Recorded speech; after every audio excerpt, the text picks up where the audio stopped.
ಶಿವಮೊಗ್ಗ ಜಿಲ್ಲಾ ನ್ಯಾಯಾಲಯ ಸಂಕೀರ್ಣಕ್ಕೆ ಇಮೇಲ್ ಮೂಲಕ ಮತ್ತೆ ಬಾಂಬ್ ಬೆದರಿಕೆ ಬಂದಿದೆ. ಜಿಲ್ಲಾ ಪೊಲೀಸ್ ಇಲಾಖೆ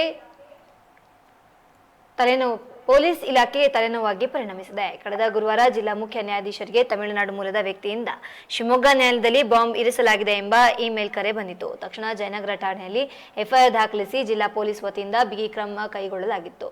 ನಂತರ ಅದು ಹುಸಿ ಕರೆ ಎಂಬುದು ಗೊತ್ತಾಗಿತ್ತು. ಈಗ ಮತ್ತೆ ದಿನಾಂಕ 27ರ ಶನಿವಾರ ಮತ್ತು 29ರ ಸೋಮವಾರ ಬೆಳಗಿನ ಜಾವದಲ್ಲಿ ಮುಖ್ಯ ನ್ಯಾಯಾಧೀಶರಿಗೆ ಇಮೇಲ್ ಮೂಲಕ ಬಾಂಬ್ ಬೆದರಿಕೆ ಬಂದಿದ್ದು, ಮತ್ತೆ 2 ಕರೆಗೆ ಸಂಬಂಧಿಸಿದಂತೆ ಜಯನಗರ ಠಾಣೆಯಲ್ಲಿ ಪ್ರತ್ಯೇಕ ಎಫ್ಐಆರ್ ದಾಖಲಾಗಿದ್ದು, ಕಳೆದ 6 ದಿನಗಳಿಂದ ಜಿಲ್ಲಾ ನ್ಯಾಯಾಲಯ ಸಂಕೀರ್ಣದ ಸುತ್ತಲೂ ಬಿಗಿ ಬಂದೋಬಸ್ತ್ ಏರ್ಪಡಿಸಲಾಗಿದೆ. ಎಲ್ಲ ದ್ವಾರಗಳಲ್ಲಿಯೂ ತಪಾಸಣಾ ತಂಡ ಸಾರ್ವಜನಿಕರನ್ನ ಮತ್ತು ನ್ಯಾಯಾಲಯಕ್ಕೆ ಬರುವ ಎಲ್ಲರನ್ನ ಪರಿಶೀಲನೆ ನಡೆಸಿ ಒಳಗಡೆ ಬಿಡಲಾಗ್ತಾ ಇದೆ. ಇಂದು ಕೂಡ ತಪಾಸಣಾ ತಂಡದಿಂದ ನ್ಯಾಯಾಲಯದ ಒಳಭಾಗದಲ್ಲಿ ಹಾಗೂ ಹೊರಭಾಗದಲ್ಲಿ ಬಾಂಬ್ ನಿಷ್ಕ್ರಿಯ ದಳ ಮತ್ತು ಶ್ವಾನದಳದಿಂದ ತಪಾಸಣೆ ನಡೆಸಲಾಯಿತು.